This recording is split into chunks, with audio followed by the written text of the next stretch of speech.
There is a man from Montenegro, and I did not know that Montenegro was like a Eastern European type of thing. You mean Montega? Montenegro. Montana. I was trying to be funny.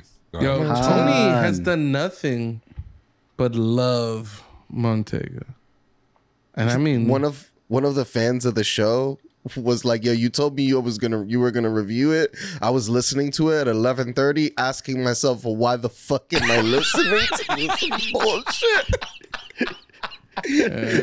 He's like, "Why am I listening to this?" Even Beaumont commented on the video and was like, "Yeah, thank you to Mateo and Pucho's opinion. I'm not listening to this bullshit. It saved me the time." So.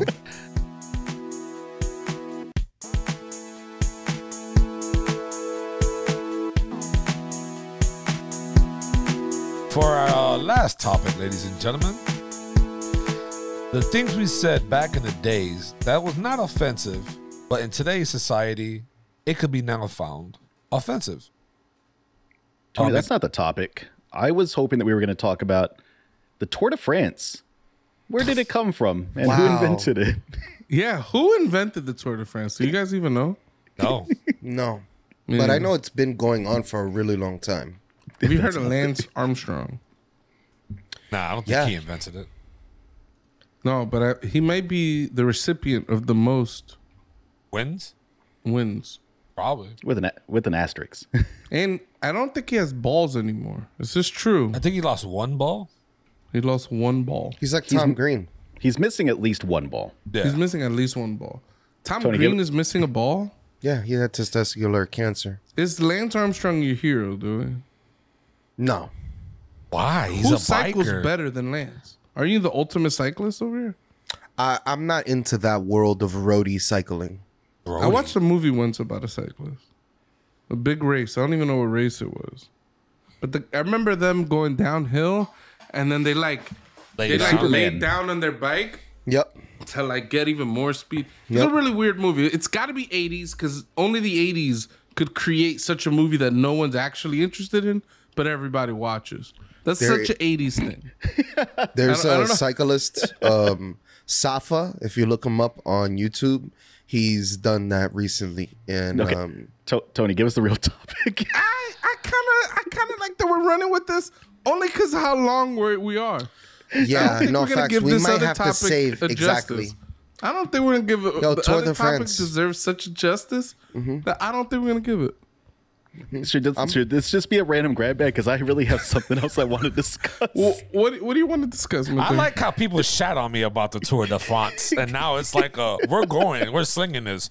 But yeah, fuck it, let's sling this topic. No, we bullied you because it's a topic nobody's interested in, and now we're joking about it because it's funny that someone would even suggest that a bunch of brown guys that know shit about the Tour de France is actually going to sit down and have a conversation. What do you mean? Why not? That's our perspective. Brown people need to be in everything. We need to know everything. You guys don't even know who invented the Tour de France. I don't, but we're going to find out today. Look at that. It was Sir Edward France. Sir Edward named it after himself. What a boss. Where do you think he's from? In Scotland, he invented the Tour de France. Imagine. He's not from France. What do you want to talk about, Mateo? What was the thing? Did y'all see the controversy with Jamie Lee Curtis this week? No. Did y'all see it? So I follow Remezcla, the magazine that deals with a lot of like Hispanic, Latinx issues, right? Did y'all see the movie Knives Out? Yes. No. Oh, okay. I read this. Yeah, the lead actress is she's a Cuban actress. She's been in America for years and years and years. But Jamie Lee Curtis in I want to say it was like an Elle magazine interview that she was doing. She said that when she first met her, she thought she was very unsophisticated because she had an accent. Wow. And it's an interesting statement. It's why I have a lot of trouble trusting like white liberals. Like Jesus fucking Christ. Even people that are like straight up like allies, right? Because Jamie Lee Curtis has been a very vocal like liberal ally. They still have these prejudices inside themselves. It's interesting to see them displayed like that. What a fucking... Admit she thought Ana de Armas had just arrived from Cuba. What a fucking... It's that saying. I think, all right, here. I feel like you could sift through those quotes in such a way to make Jamie Lee Curtis look like the biggest racist in the world. I'm no defender of Jamie Lee Curtis. I'm not even a fan of Halloween, and I don't know what else she was in. She was in a thing with True Lies. I mean, didn't she like swap with someone in a swapping movie? Oh, yeah, with the Lindsay Lohan. Freaky Friday or something like that. Yeah. Fuck Freaky Friday. Okay. And fuck Lindsay Lohan too. Damn, she's got a fatty. I read through this, and initially I had the same exact reaction, where it read almost like, oh, some Hispanic person from another country is an actor, so I think she's unsophisticated, don't know if she could talk English, don't know if she could play the role, and blah, blah, blah. Like, something along those lines is like how I read it, and I'm like, wow, what a piece of shit. But the more I read, I was like, all right, let me try to interpret these quotes in a different light, like in... And somebody on Reddit was actually kind of trying to explain like that Ana de Armas came from, she had just only been doing like theater only in Cuba, only in like this very like smaller setting. So, and the culture in Hollywood, very toxic too. Now I'm not defending that, but they have this view that unless you do Hollywood, that you're not to the caliber of Hollywood. So it wasn't so much of like, hey, I'm a racist, so I don't think this person is capable of doing this thing. Elitist. I read it more exactly like an elitist thing of like, she hasn't made it to the big leagues yet, but she's sitting, now she's in a Hollywood production, and we don't know what she's capable of. That's kind of how I read it. But I think that there is some level of that for sure.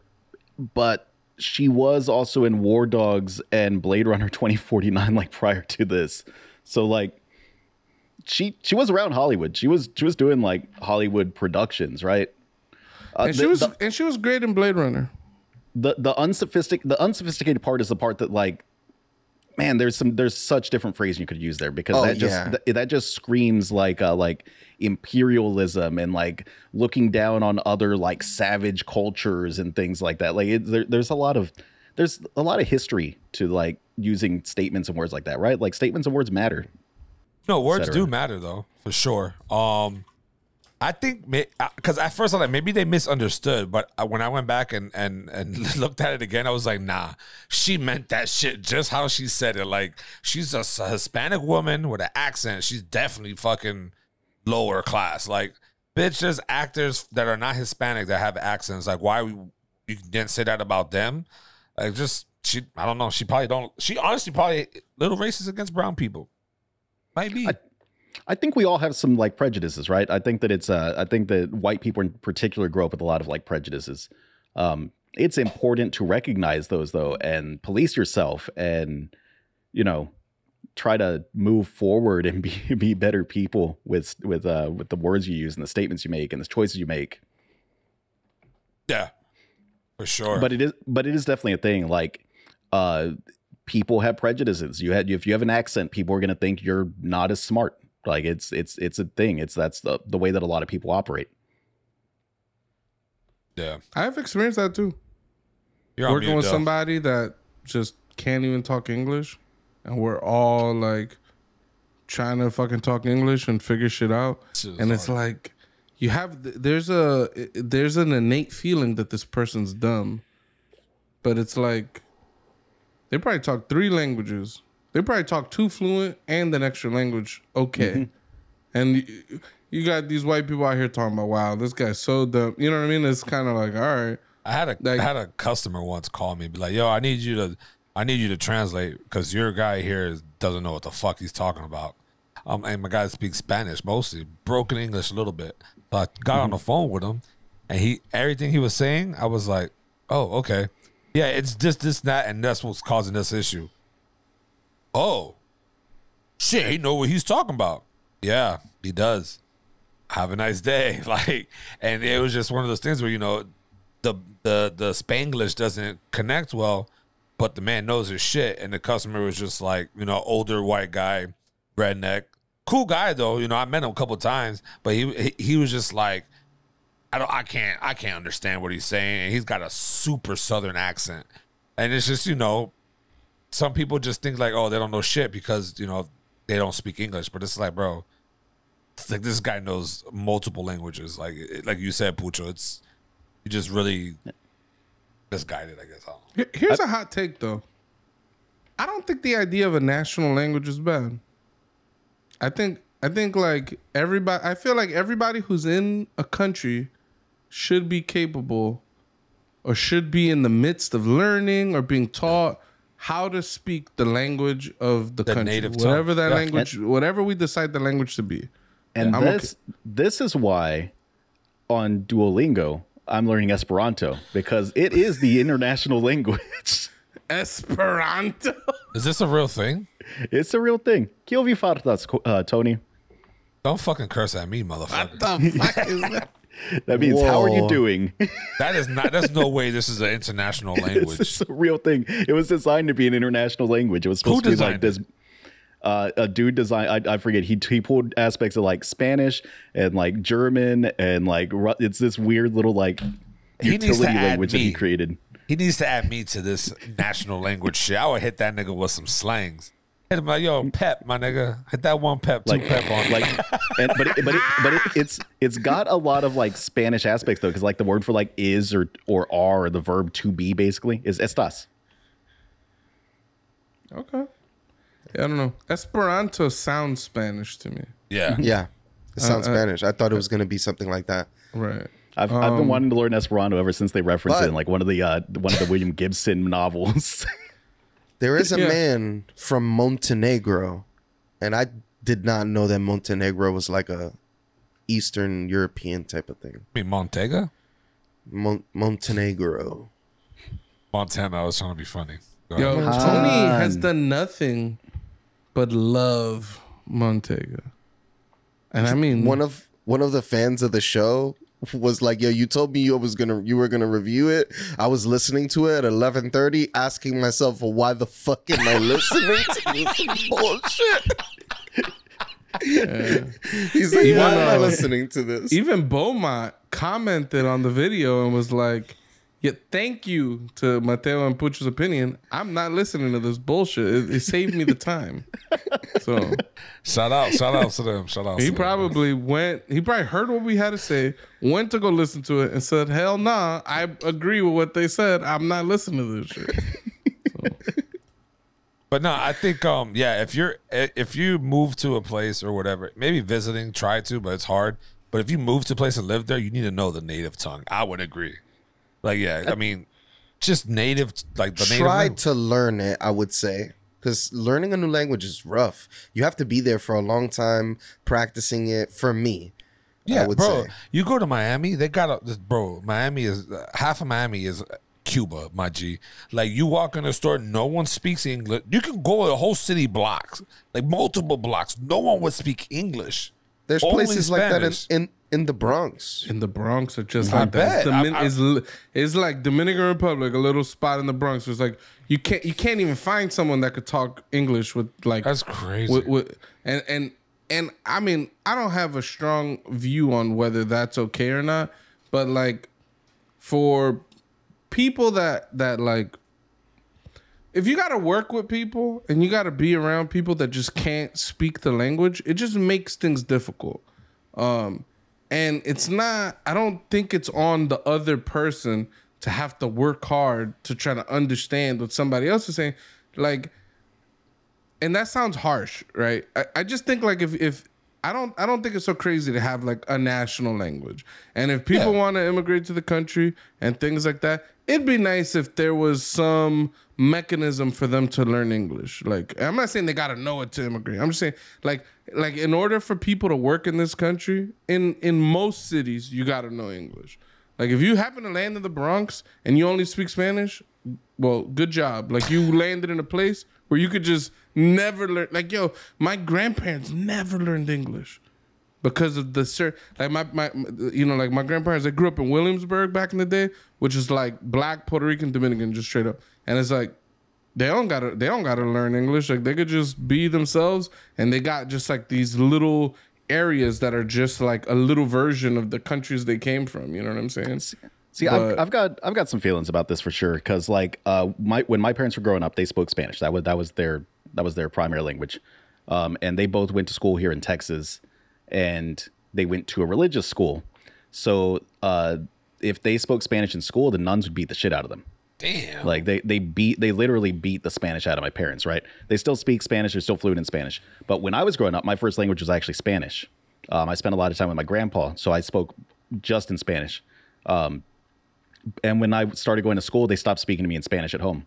They would only speak to me in English because they didn't want to put me at a disadvantage, because they felt that if I spoke primarily Spanish with some English, I was going to be at a disadvantage, which is a crazy thing now, right? Because we all want our kids to be bilingual. We want them to have as many languages as they can squeeze in. But because they had these experiences growing up where they would be beat for speaking Spanish, they didn't pass that part of the culture on to me. They didn't maintain that part of the culture with me. Now I hear that. Like, even my parents went hard. We all grew up talking Spanish, but my mother made an extra effort to speak English to us. Like, she gave us white names. You know what I'm saying? Like shit like that. Where it was like my parents wanted their children to blend into the country they came to as much as possible. And in that, you lose some culture and things like that at the potential benefit of other things, right? I don't condone any beating languages out of anybody. I'm just saying that, like, I've had experiences with people that I'm just like, I'm sorry, I can't speak fucking, I don't know, like I can't talk Chinese, right? Mm-hmm. So like, I don't understand anything you're saying right now, but I have to figure something out. I gotta work with you. Like, that's a difficult situation. Like dealing with like technical, like software problems is already hard. Adding a language barrier on top of that is like a whole other animal. Like, and it just used to make me want to, I hated working with this person. And it's like, I don't want to hate this person, but I don't want to talk to them. You know what I'm saying? That's kind of a fucked up feeling, you know? Mm-hmm. Like, I had kind of opposite feelings, I guess. My words aren't working right now. I blame it on the whiskey. Where I'm like, the guy seems cool. When we talk about other things, you know, I could tell, and I'm saying I could tell because I still don't understand this guy. I could tell, like, oh, we're into like some sci-fi or fantasy shit, but it's like I can't understand half the shit this person's saying. So it's like, to work with them is just very difficult. Like, I don't want to hate this person for it, right? And I don't hate that person, but I don't want to work with them. And even that feeling feels fucked up to have. But it's like, if I need to do my job good, I can't be disadvantaged in doing my job, and I am in some capacities.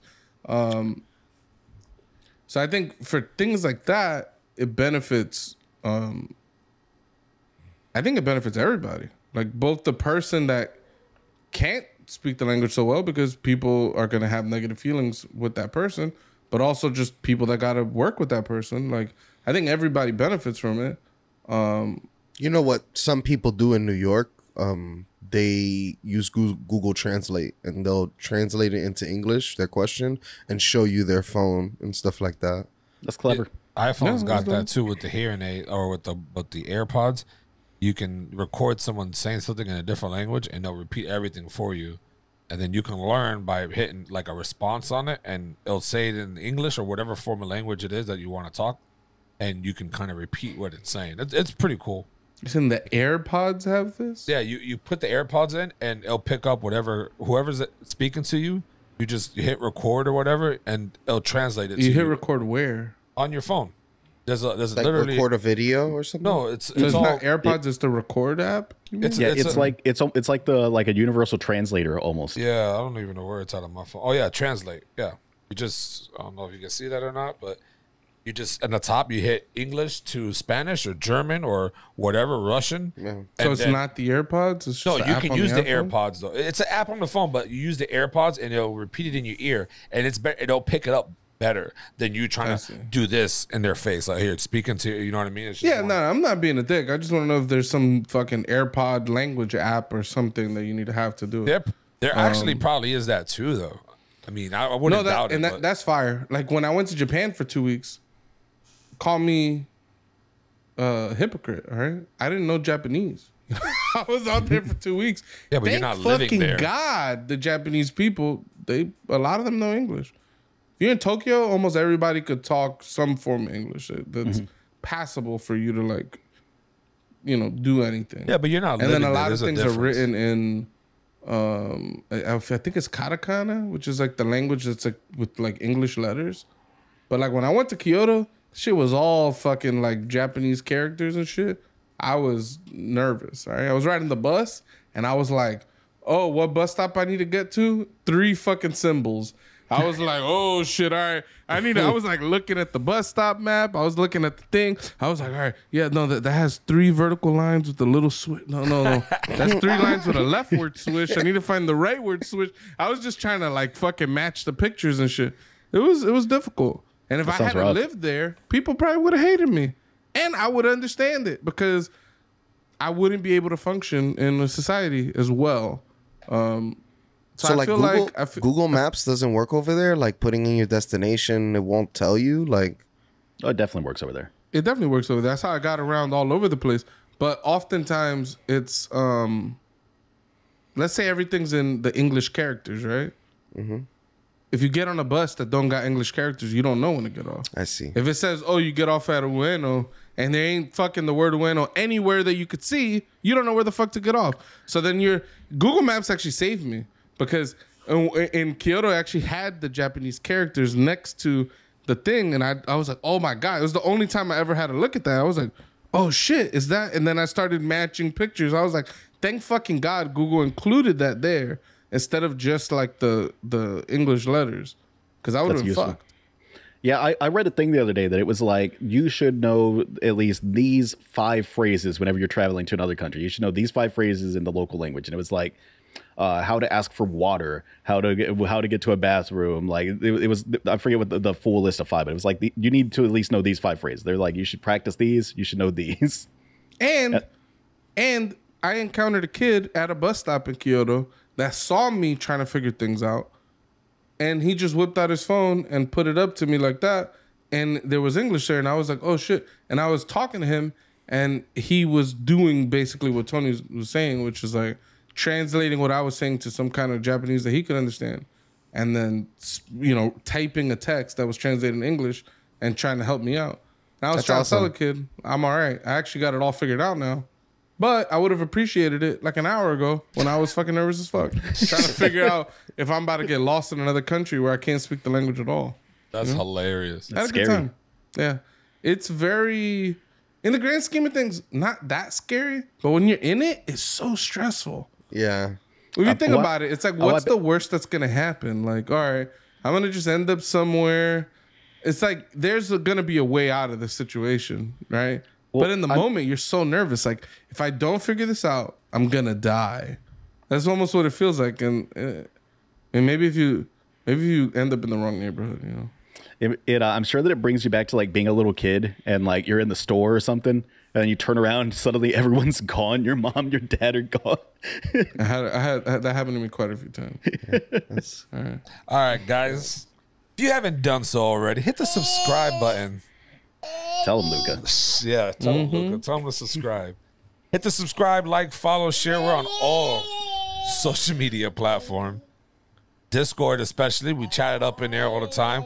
Feel free to jump in and join us, man. Have a chat. Other than that, thank you for all the comments, too. As always, like I said, comment. That helps us. We interact with you guys. And, yeah, as always, go one up yourself. See you later, guys. Peace. Hey Arnold doesn't suck. Mateo got a bad team. Hey Arnold is awful. Yeah, you're dumb a football head. Fucking piece of shit for that. Wow, you're gonna curse in front of your kid. In front of my, it's not on the podcast.